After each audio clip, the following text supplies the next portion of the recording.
Boa tarde, tudo bem? Vamos trazer aqui agora a pauta para o Brasil. A gente estava agora há pouco nas ruas comemorando 100 dias de governo Lula. Levamos um bolinho humilde para a população poder comemorar. E eu queria saber a sua opinião, porque o que a gente viu do consórcio é que na época do Bolsonaro 100 dias dava para tecer várias críticas, né? E na verdade agora 100 dias é pouco tempo para se fazer um balanço. Eu queria saber a sua opinião a respeito dos 100 dias aí. A minha opinião não pode ser dada por completo nesse horário, Morgado, porque há crianças assistindo esse programa. Não, então. Tá? Eu só vou lembrar aqui alguns motivos que a gente tem para não comemorar. A obsessão em subir a meta da inflação, tá? Os ataques ao presidente do Banco Central, ataques que ultrapassaram há muito tempo o que seria considerado uma crítica civilizada, né? A suspensão do marco do saneamento, esse novo governo criou o marco do dessaneamento, criou os sem esgoto e sem água tratada. Isso assim, é uma das coisas mais absurdas que podia acontecer. Essa intromissão na Petrobras. Agora foi anunciado o fim da política de preços, de paridade de preços, o que significa o seguinte, traduzindo em português castiço, daqui a pouco a Petrobras vai dar prejuízo de novo. Sim. E quem vai pagar somos nós. Tá? Aí tem a suspensão do novo ensino médio, a destruição da lei das estatais, com políticos nomeados para todas as estatais, o calabouço fiscal, né, o calabouço é uma ideia, é o primeiro plano econômico do mundo apresentado só em versão PowerPoint. Não tem versão Excel, nem tem texto. E tem a Dilma na China, né, no Banco dos BRICS, enfim, Correios no lugar do Uber. É difícil achar uma área onde não esteja ocorrendo um desastre. Quer dizer... E o MST invadindo mais. O Banco Central... Então, mas você sabe o que é engraçado dos canhoteiros? Porque se você pegar bem, o canhoteiro é danado. Sim. O canhoteiro é danado. Agora eles arrumaram o banco. Era o Bolsonaro, tentaram lá falar com o Bolsonaro e tal, não colou aquele negócio. Agora é o Banco Central. Se você pegar taxa de juros do Lula, era maior a taxa de juros. Da Dilma, acho que era maior. Não, na verdade... Eu acho que a menor taxa de juros... foi do Bolsonaro, que pegou aquela época de 2%. Então, eu acho que a menor taxa de juros, você pegar governo a governo, a maior foi do Fernando Henrique. A maior que ele fez início do Plano Real. Isso. Depois eu acho que o Lula é maior. A Dilma chegou a quase 15% de taxa de juros. E agora a taxa de juros. Agora é o Banco Central que é o culpado. É o vilão da bagaça. Sempre tem o malvadão. Sempre tem alguma coisa para esses caras. E fora do governo. Lógico. Tem que ser fora. Mas, Mota, eu ia te perguntar, até estava falando antes aqui no ar, não sei se chegou a acompanhar, saiu uma pesquisa da Trademap que pega os 100 primeiros dias desde o Fernando Henrique I. O Fernando Henrique I, nos 100 primeiros dias, a Bolsa caiu muito. Mas todos os outros governos tiveram ou alta ou uma queda pequena, caso da Dilma I. O governo Lula III acumula uma perda de 8,12% no mercado financeiro. E você conhece bem o mercado financeiro, você sabe que tudo se baseia em expectativas. E essa queda significa que expectativas foram frustradas. Queria perguntar, quem você acha que mais se frustrou nesses 100 dias para ter essa queda? Porque provavelmente projetaram um cenário inverossímil e a realidade, ou pelo menos os dados até agora, têm se mostrado muito piores do que o planejado.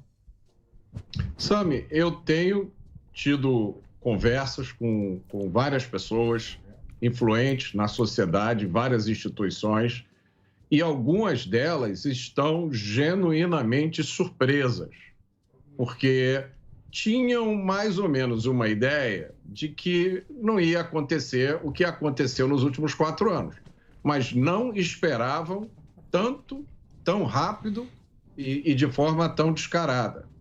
Então, eu acho que se você tirar... Tem aquele percentual que algumas pessoas dizem que é 30%, que eu acho que é bem menos do que isso, que são aqueles... Não seriam os trouxas? Emílio, são pessoas que sofreram uma lavagem cerebral sem recuperação. Tem pessoas inteligentes que eu conheço que estão nessa categoria. Inclusive, muitas delas, um grande percentual, tem mestrado, tem doutorado e dá opiniões que conflitam com a realidade de uma forma tão grande que você fala, isso é doutrinação. E tem um outro grupo, e vocês vão concordar comigo, eu imagino, que foi aquela turma que começou a ficar em casa na pandemia, aí você ficava em casa com medo, sem ter o que fazer, assistindo a televisão quase que 24 horas por dia, e aí formou-se o consórcio de imprensa, e aí começaram a criar narrativas que fizeram realmente com que as pessoas acreditassem que aquilo ali era verdade. Então, o sujeito tinha a esperança verdadeira de que em 1º de janeiro de 2023, a liberdade fosse raiar sobre o Brasil, né? Tudo fosse uma maravilha, fosse chover picanha e cerveja na casa dele. E aí, as notícias ruins começam a se suceder uma atrás da outra. As pessoas começam a achar que, se tocar, cai a ficha, a avaliação estava errada. Inclusive, Sami, eu até devolvo a pergunta para você, porque a quantidade de pessoas do mercado financeiro, grandes nomes, que vieram a público nos últimos meses para dizer foi uma decepção. Teve alguém que falou, a gente estava esperando o Nelson Mandela e veio... Aí eu esqueci qual foi a outra figura que eles usaram para comparação. Mas como é possível que essas pessoas tenham cometido um erro de avaliação? Mota, eu acho que algumas pessoas queriam vaga no governo, no caso do Meirelles. Então ele ficou sinalizando, inclusive fez campanha pro Lula, e ao ver que não ia ter vaga para ele, para a turma dele, começou a falar mal. Então eu acho que parte dessas pessoas tinham interesses políticos claros. Uma outra parte acreditou na falta de plano de governo, que seria algo mais ortodoxo em economia. Mas peraí. Espera lá um pouquinho. Repare bem, meu estimado senhor. Ou o cara tava fora do mundo. Exato. Porque isso, cara... A gente ficou aqui o tempo inteiro. Não tem plano. Cadê o plano? Sim. Cadê PT? Cadê o plano? Não tem plano. Cadê não tem plano. Qual é o ministro? Tudo que o Lula prometeu, ele tá fazendo. O Brasil voltou Para trás. Não tem saneamento voltou para trás. As privatizações voltaram para tudo, voltaram para trás. Aí você fala, não, o cara foi. O cara então tava morando em Marte. Não foi isso. Você me colocou bem, Emílio. Alguém tinha um interesse dentro do governo. Não, eu sei, mas não é todo mundo que tem interesse. Não, teve gente que caiu na... Não é possível. Pera lá, porra. Não, tinha muita gente que queria cargo. Sim, mas a maioria. A maioria foi de otário mesmo. Sim. Agora, ou por raiva do Bolsonaro. Mas liberal é tudo trouxa. Não sei. Não tem bonzinho. Mas, porra, você conhece o PT, porra? Sim. Todo mundo conhece o PT. Não estamos falando aqui de quem pega a Bolsa Família e tal. Não aí, é essa a questão.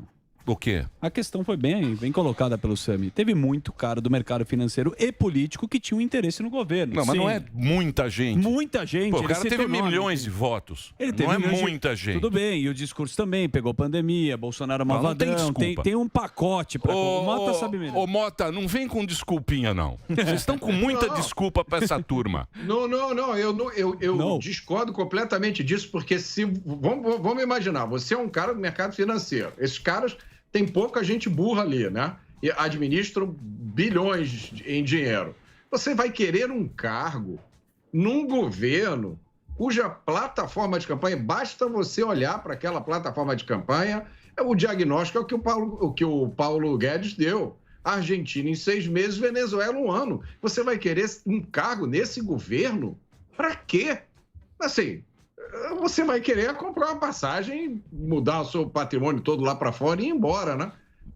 Para mim é difícil compreender. Mas, Se você falar, não é cargo, é porque tem uns esquemas, né? Tem uns investimentos, tem os empréstimos que iam rolar, né?